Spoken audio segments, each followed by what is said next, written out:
नमस्कार, मैं हूं सौम्या माथुर और इस वक्त आप जुड़े हुए हैं सिटी बिग न्यूज़ के साथ। नमस्कार, मैं Ramesh Sharma city big news में आप सबका स्वागत करता हूं। अभी हमारे साथ है हिसार से विधायक डॉक्टर कमल गुप्ता जी। डॉक्टर कमल गुप्ता जी का लगभग 5 साल पूरा होना जा रहा है और उसके बाद विधानसभा चुनाव आगे हैं। तो डॉक्टर साहब से जानते हैं हिसार के लिए विकास कार्यों के लिए किस तरह के अब तक क्या कार्य हो पाए हैं, आगे क्या प्लानिंग है सरकार की और हिसार के विधायक होने के नाते। डॉक्टर साहब, सिटी बिग न्यूज़ में आपका स्वागत है। नमस्कार डॉक्टर साहब, ये जानना चाहेंगे, जैसे लगभग 5 साल आपके पूरे होने को हो गए हैं, सरकार के भी आपके भी, तो अभी तक हिसार के लिए महत्वपूर्ण जो काम थे वो आपने कौन कौन से करवाए हैं? देखिए, हिसार के लिए जब से देश आज़ाद हुआ यानी कि 1947 से, और जब से हरियाणा बना तब से लेकर 2014 तक में जितने काम हुए उससे अधिक काम हमने 2014 से आज तक करवाए। और उसमें अगर मैं गिनती शुरू करूं तो लंबी लिस्ट है। सबसे पहले मैं लोगों के स्वास्थ्य की बात करता हूं। इतने बड़े शहर में एसटीपी सीवरेज ट्रीटमेंट प्लांट जो है वो नहीं था। 1-2 थे, लेकिन वो 5 ml के 10 ml के थे। हमने यहाँ पर 40 मिलियन लीटर गंद को साफ करने वाला एक दिन में इतना बड़ा प्लांट 9 एकड़ में ज़मीन जो है वो GLF से लेकर पब्लिक हेल्थ को दी, और उसका हमने शिलान्यास भी किया और हमने उसका उद्घाटन भी किया। उससे पहले इस शहर के लोग जो मलमूत्र था उसकी गाजर मूली उसकी फसलें खाते थे, जो कि एक क्राइम है, criminal on the part of the previous government and previous officers. हमने इसको संज्ञान में लाकर हमने इसको एसटीपी यहाँ पर बनाया, और आज इस शहर के लोग अच्छे पानी की फसलें खा रहे हैं। और पानी की जो बीओडी होती है वो 10 से कम होनी चाहिए, बायोलॉजिकल ऑक्सीजन डिमांड। और जो पहले जो बीओडी वाला जो गंद था उसकी बीओडी 300 से भी ज़्यादा थी, जो कि बिल्कुल जहर था। दूसरी बात अगर मैं करूं तो वाटर वर्क्स की, 2014 से पहले इस शहर के लोगों को 100 लीटर पानी प्रति व्यक्ति के हिसाब से मिलता था। हमने एक तीसरा बड़ा वाटर वर्क्स, उसकी भी कैपेसिटी 40 MLD, तो उसको भी हमने शिलान्यास भी किया और उसका उद्घाटन भी किया। और आज हम शहर को 135 लीटर पानी प्रति व्यक्ति देने की स्थिति में हैं। जहाँ तक सड़कों की बात है, अनेक सड़कें, चाहे वो सेक्टर हो, चाहे वो सेक्टर 13 हो, 14 हो, 15 हो, 16 हो, 17 हो, 9, 11 हो, अर्बन स्टेट हो, मॉडल टाउन हो, बड़वाड़ी ढानी हो, महावीर कॉलोनी हो, और सब्जी मंडी चौक हो, उसकी 5 सड़कें, पाँचों की 5 सड़कें सीसी की बनवाकर उन पर उसको 4 लेन में कन्वर्ट किया। और बरवाड़ा चुंगी से पड़ाव से लाहौरिया चौक से DCM, और DCM से एयरपोर्ट, ये जो पूरा सेक्शन है इसका 60% से अधिक भाग हमने सीसी का बनवाकर और वहाँ से कब्जे हटवाकर सीसी में बनाया। ऑटो मार्केट की बात करें हम, ऑटो मार्केट जब से बनी उसमें एक भी ईंट नहीं लगी। हमने वहाँ जितनी भी दुकानें हैं, लगभग 1000-1500 के लगभग दुकानें हैं, सभी के फड़ पक्के करवाए, और वहाँ की सड़कें भी दोबारा से उनको हमने रेनोवेट करवाया। आज पूरे शहर की जो हर्ट लाइन है, जो सिरसा बाईपास से लेकर पृथ्वीराज चौहान तक की जाती है, पूरी की पूरी सड़क रेनोवेट हो रही है, दोबारा बन रही है, डिवाइडर बन रहा है, ग्रिल लग रही है, और बिजली के खंभे भी नए डिज़ाइन के दोबारा से लगकर बड़ी शानदार सड़क बनने की स्थिति में है। हमने अपने टेन्योर में 4 फ्लाईओवर, डाबड़ा पुल का दोहरीकरण हमने किया। इसकी ड्राइंग को हमने, जिस पे अनेक बार ऑब्जेक्शन लगते थे, उसको पूरा करवाकर इस डाबड़ा जो पुल है उसका दोहरीकरण करवाकर जनता को समर्पित किया। हमने पटेल नगर में RUB बनवाया, और हम सेक्टर 16-17 का फ्लाईओवर बन रहा है तेज़ी से। और एक बिल्कुल ना होने वाला काम जो सूर्य नगर का था, सूर्य नगर में हम फ्लाईओवर भी बनवाएंगे और RUB भी बनवाएंगे, और वो डबल बनेगा ताकि सूर्य नगर के लोगों को बड़ी इस ट्रैफिक जाम से और जो दोनों तरफ रेलवे लाइन थी उससे जो गिरावट थी उस कंजेशन से वो दूर हो सकें। मैं समझता हूँ कि एक टेन्योर में 4 फ्लाईओवर और उसके अलावा जितने भी 6 लगभग और फाटक हैं, हमने उनको भी फाटक मुक्त करने का निश्चय किया है और वो भी सीएम घोषणाओं के अंदर शामिल है। आने वाले समय में हम फाटक रहित कर देंगे हिसार को। हमने इसकी कनेक्टिविटी के लिए वॉशिंग यार्ड बनवाया। वॉशिंग यार्ड रेलवे स्टेशन पर बनने से लंबी दूरी की कई ट्रेन हमें मिल चुकी हैं, आगे भी मिलने वाली हैं और हमने रोहतक को वाया महम हांसी से जोड़ने का जो प्रयास किया उसमें हमें सफलता मिली और जिस दिन वो बन जाएगा तो हम शताब्दी एक्सप्रेस भी मांगने की स्थिति में आ जाएंगे। डॉक्टर साहब, एयरपोर्ट की हम लोग बात करें, आपने ये मुद्दा छोड़ दिया। जैसे पहले आपने कई बार कह चुके फरवरी में उड़ानें शुरू होंगी, फिर मार्च में उड़ानें शुरू होंगी, अब तक उड़ानें शुरू नहीं हुई हैं। इस विषय आप क्या कहें? मैं बात आपकी मानता हूं, पर देखिए आप आज़ादी से आज तक हमें ये जो इतने बड़े बड़े प्रोजेक्ट होते हैं, काम होते हैं, इनमें कई तरह की दिक्कतें आती हैं, कई तरह के ऑब्जेक्शन लगते हैं, कई तरह की प्रॉब्लम्स आती हैं, लेकिन ये अपने आप में एक बहुत बड़ी बात है कि हमने यहाँ पर इंटरनेशनल एयरपोर्ट बनाने का विचार किया और न केवल विचार किया बल्कि उसका जो पहला फेज़ था उसमें हमने इसको लाइसेंस्ड एयरपोर्ट बनवाकर पास करवाया। आज हम किसी भी समय उड़ान उड़ाने की स्थिति में हैं, तो ये स्थिति भी कोई कम बड़ी बात नहीं है। दूसरी बात, जो दूसरे फेज़ की 11,000 पट्टी बननी थी, नाइट लैंडिंग फैसिलिटी मिलनी थी, MRO बनना था, उसका काम शुरू हो चुका। जो 11,000 फुट की पट्टी है उसका टेंडर खुल चुका। टेंडर खुलने के बाद उसकी वर्क अलॉट हो चुका। अब वो वर्क जो है, जब EC इन्वायरमेंटल क्लियरेंस जिस दिन हो जाएगी उस दिन वो 11,000 की पट्टी बननी शुरू हो जाएगी। एक बात मैं मानता हूँ कि इसका उद्घाटन होने के बाद भी उड़ान ना उड़ने का कारण ये है कि हिसार का जो स्टेटस था वो बहुत नीचा था। हमने 4 दफ़ा टेंडर लगाए उड़ानों के। कंपनियां यहाँ आने में थोड़ी रिलेक्टेंट हैं क्योंकि वो उनको पिछला इतिहास जो है वो उनके बीच बीच में आता रहता है, लेकिन मैं समझता हूँ कि संभवतः स्पाइस जेट को ये दे दिया गया है काम और वो शीघ्र ही महीने 1.5 महीने तक उड़ान की स्थिति में भी हो जाएंगे हम, कोई बड़ी बात नहीं। और फिर तीसरे फेज़ में हम इंटरनेशनल एयरपोर्ट इसको विकसित करेंगे। और आपकी जानकारी में मैं बता दूं कि दिल्ली का एयरपोर्ट लगभग 5,000 एकड़ में है। हमने यहाँ पर 7300 एकड़ ज़मीन को एविएशन के लिए उपयुक्त करवाया है। यहाँ पर कोई भी जहाज़ बनाने की बड़ी फैक्ट्री भी लग सकती है, अनेक काम यहाँ पर। और आज तक जो हमारे देश में MRO का काम किसी भी हवाई अड्डे पर नहीं था, आज हिसार में MRO का काम शुरू होगा। ये एक बहुत बढ़िया बात है, बहुत अच्छी बात है। और इस पर जो विकास हो रहा है एयरपोर्ट का, ये बड़ी तेजी से हो रहा है, इसमें कोई शक नहीं। जैसे हम लोग छोटी छोटी समस्या की बात करें तो एक भगत सिंह चौक है, जैसे हम लोग गांधी चौक से पड़ाव की तरफ जाते हैं, वो सीवर फ्लो वहाँ से ओवरफ्लो होते हुए आज 15 दिन 20 दिन से ऊपर हो गया है। वहाँ पे मेयर साहब को शिकायत कर चुके, वहाँ के लोगों ने, वहाँ JE एक्शन को भी बोल चुके, उसके बाद वहाँ समस्या का समाधान नहीं हो रहा। आम लोग वहाँ पे बच्चे गिरते रहते हैं, लेडीज जाती हैं, ऑफिस चल जाती हैं, इस पर गौर किया नहीं जाता छोटी छोटी समस्याओं को। देखिए, ऐसी समस्याएं तो बहुत होती थी। जब 2014 में हमने चुनाव लड़ा तो उस समय पूरे शहर में सीवरेज जाम रहता था। हमने उसी वक्त मौके पर जाकर देखकर और हमने एक 100 फुट का लगभग 18 इंच डायमीटर का पाइप और डलवाया, तो उसके बाद से पूरे शहर में सीवरेज जाम होना बंद हो गया।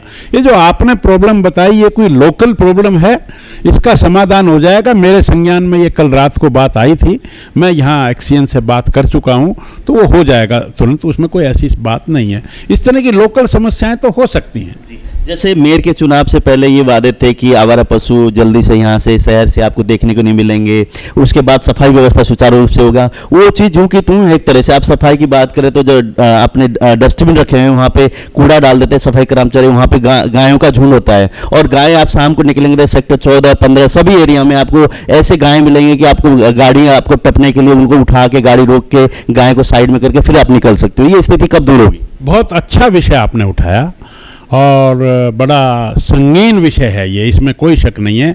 लेकिन पशु पूरे स्टेट में, केवल हिसार की बात नहीं है, पूरे स्टेट में लगभग 20 लाख पशु है और यहाँ हिसार में 22-23 के लगभग गौशालाएं हैं। एक गौशाला में मैक्सिमम 2-2.5 हज़ार पशु हम रख पाते हैं। तो शहर में भी लगभग 8-9 हज़ार पशु घूमता है। मैं आपकी बात से सहमत हूँ। और 2014 में हमने लगभग 1500 नंदी यहाँ से शहर से उठाए थे, और उनके उठाने के बाद भी ऐसा लगा कि शहर में पशुओं की कोई कमी नहीं हुई। ये भी बात आपकी सही है। लेकिन हमारी सरकार ने 50 एकड़ ज़मीन GLF की लेकर और निगम को दी। उस 50 एकड़ में से 25 एकड़ पर हमने बाड़े भी बनवाए, हमने शेड भी डलवाए, हमने घास भी उगाई, हम वहाँ पर पानी का टैंक भी बना रहे हैं, और वो लगभग अब पूरा होने की कगार पर है। जैसे ही वो पूरा होगा तो मैं समझता हूँ कि कुछ रिलीफ इसमें शहर को मिलेगा। ये इतनी बड़ी समस्या थी और इतनी बड़ी समस्या है भी कि इसको सुलझाने में समय लगेगा। ये इतनी जल्दी सुलझने वाली बात नहीं। जैसे आपके नगर निगम की हम बात करें, चुनाव की बात थी, senior deputy mayor, deputy mayor की, तो वो चुनाव कब तक होंगे? जैसे लोग कहते हैं सरकार टाल रही है इसको आने वाले विधानसभा चुनाव को देखते हुए, ताकि पार्षद वगैरह जो भी चुने जाएंगे, जो प्रधान बनेगा, उसके जो नहीं बनेंगे वो लोग खिलाफ होंगे सरकार की इसको लेके। तो कब तक चुनाव होने के आसार हैं? देखिए, हमारी सरकार बनने के बाद हमने 5 मेयर के चुनाव करवाए। तब तो हमने नहीं सोचा कि कोई नाराज हो जाएगा। ये तो हमारे जो कार्यशैली है, हमारे जो काम हैं, उन कामों पर पूरे हरियाणा में 5 के 5 मेयर डायरेक्ट चुनाव करवाकर और हमारे जीते। मैं समझता हूँ कि माननीय मनोहर लाल जी की और माननीय नरेंद्र मोदी जी की, मुख्यमंत्री और प्रधानमंत्री, उन दोनों की जो पिछले 5 साल की कार्यशैली थी उस पर जनता ने मोहर लगाई। फिर जींद का उपचुनाव हुआ, और जींद के उपचुनाव के बाद लोकसभा का चुनाव हुआ, जिसमें हमने 10 की 10 लोकसभा जीती, और न केवल 10 की 10 लोकसभा बल्कि 90 विधानसभाओं में हमने 79 विधानसभाओं में लीड ली।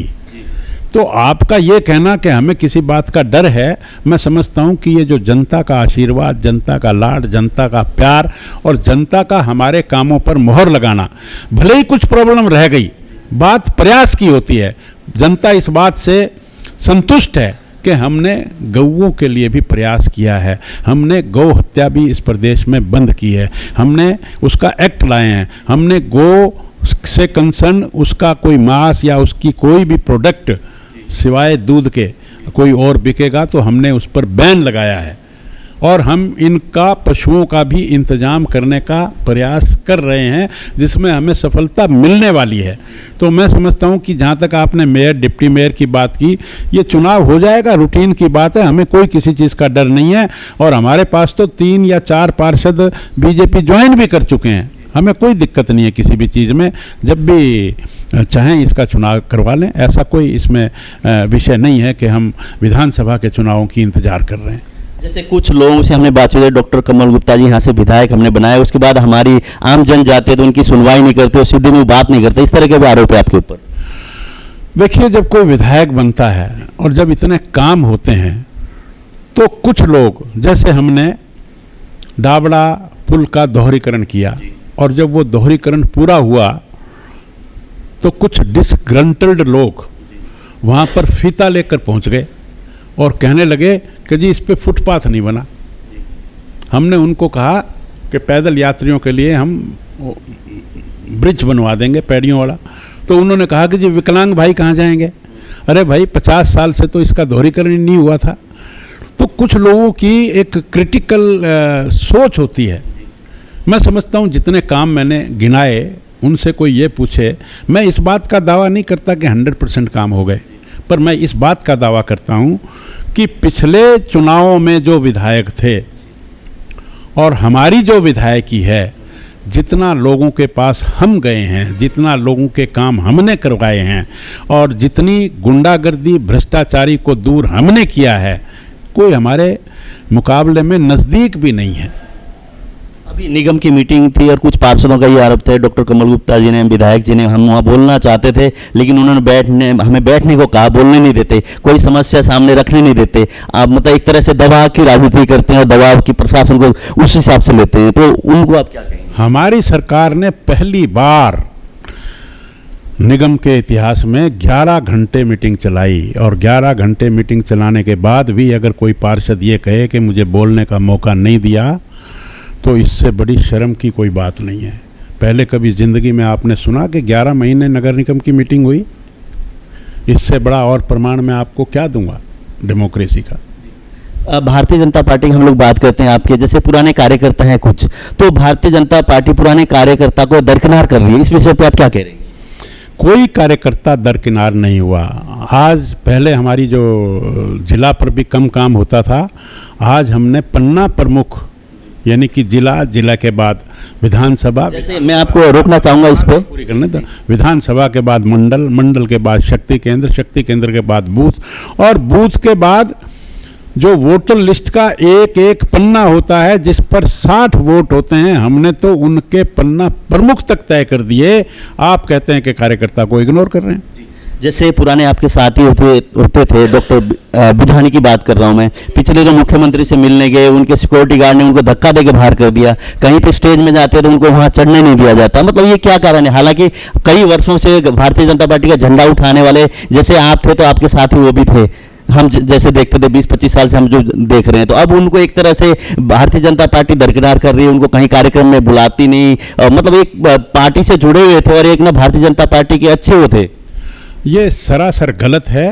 आज भी वो हमारे लिए आदरणीय हैं, आज भी उनको सूचनाएं जाती हैं। कई दफ़ा जब चीफ मिनिस्टर आते हैं तो धक्का मुक्की, सिक्योरिटी वाले उस वक्त उनका जो प्राइम एम होता है वो सीएम सिक्योरिटी होता है, और उस धक्का मुक्की में कई दफ़ा कोई कार्यकर्ता भी आ जाता है, कोई भी आ जाता है।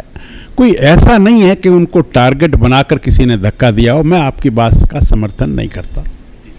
चलो कोई बात नहीं। जैसे हिसार की हम लोग बात करते हैं, भारतीय जनता पार्टी में कांग्रेस पार्टी, इंडियन नेशनल छोड़ के जैसे बहुत सारे जो सत्ता भोगी नेता इसमें भारतीय जनता पार्टी में आ रहे हैं। आने वाले विधानसभा में क्या आपको लगता है पार्टी उन नेताओं को प्रेफरेंस देगी या भारतीय जनता पार्टी के जो कई वर्षों से पार्टी के लिए काम कर रहे हैं उनको प्राथमिकता देगी?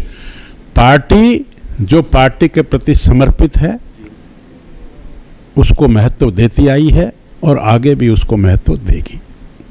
सुनने में यह भी आया है कि आने वाले विधानसभा चुनाव में सावित्री जिंदल जी अभी 16 तारीख को या अमित शाह जी आएंगे, उस दिन शामिल होकर हिसार से भारतीय जनता पार्टी से चुनाव लड़ेंगी। इस विषय पे आप क्या कहेंगे? मैंने तो सुना नहीं, और अगर भारतीय जनता पार्टी में वो आती हैं तो उनका स्वागत करेंगे हम। तो चुनाव की घोषणाएं कब तक आपको लग रही है, चुनाव होने के आसार?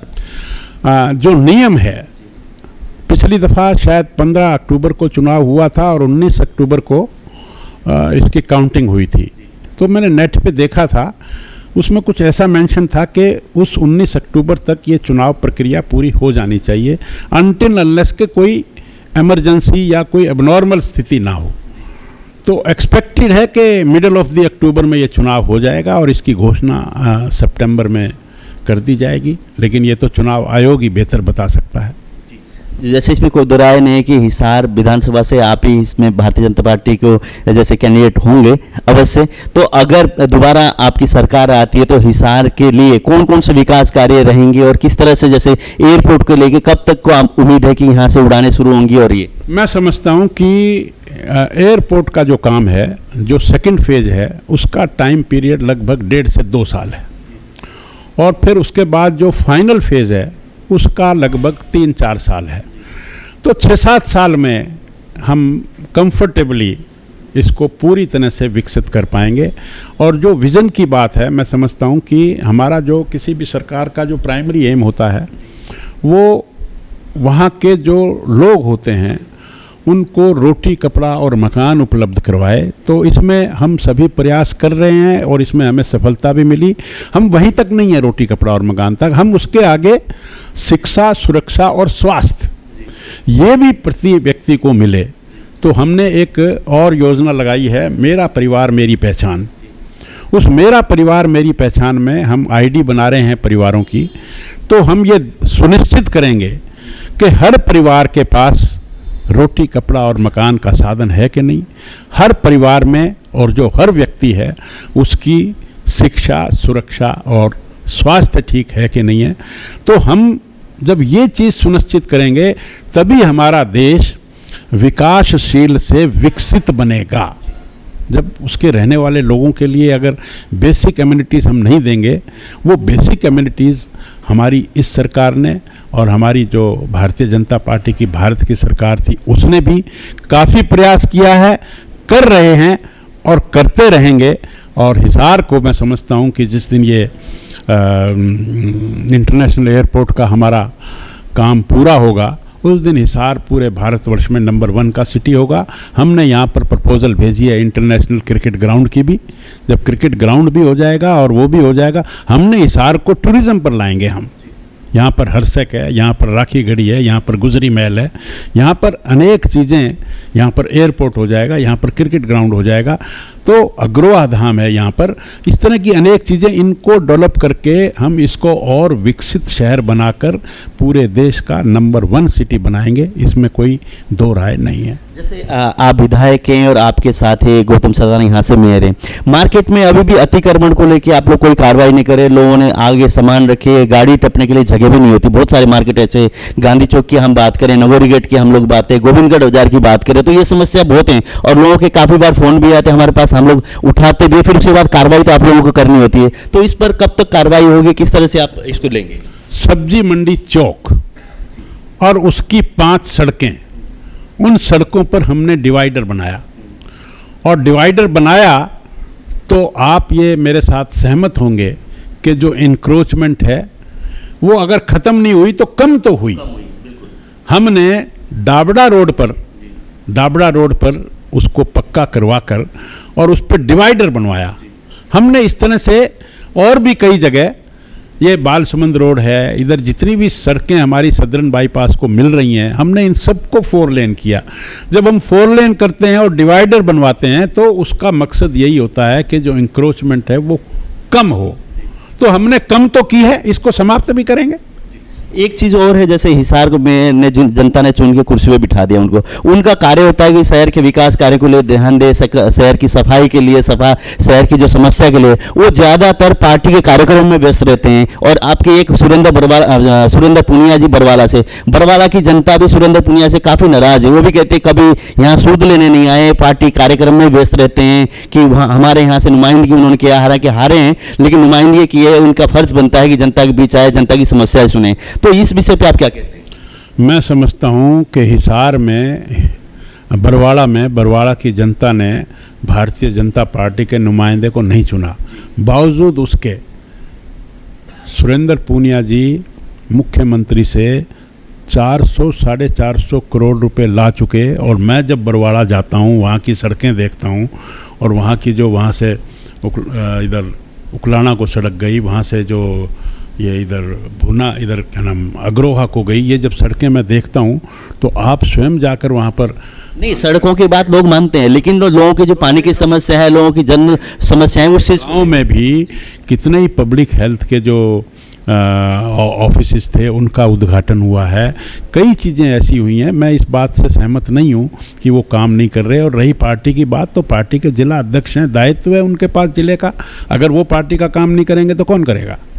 जैसे बरवाला की हम लोग बात करें, मंडी में पानी की समस्या बहुत है, वहाँ पानी सीवर लाइन की पाइप और पानी का पाइप दोनों इकट्ठे होने की वजह से वहाँ से ना गंदा पानी आ रहा है, लोग पानी पीने के लिए तरस रहे हैं। पुरानी मंडी में भी यही हाल है, मतलब वहाँ की हमने समस्या भी उठाई भी थी और लोगों का ये भी आया था कि अभी तक समाधान नहीं हुआ। तो इस विषय पे मैं समझता हूँ कि इतनी डिटेल की बात तो आपको उन्हीं से करनी चाहिए, क्योंकि मैं हिसार में बैठा हुआ बरवाले की जो मिनट टू मिनट की चीज़ें हैं वो बताने में इतना ज़्यादा शायद मुझे ना पता हो। हिसार की मेयर की मैंने बात की, मेयर साहब जैसे जनता के बीच में कम और पार्टी के कार्यक्रम में ज़्यादा दिखते हैं। पार्टी के वो कार्यकर्ता हैं, सीनियर कार्यकर्ता हैं, पार्टी के काम तो पार्टी का प्रत्येक कार्यकर्ता करेगा ही।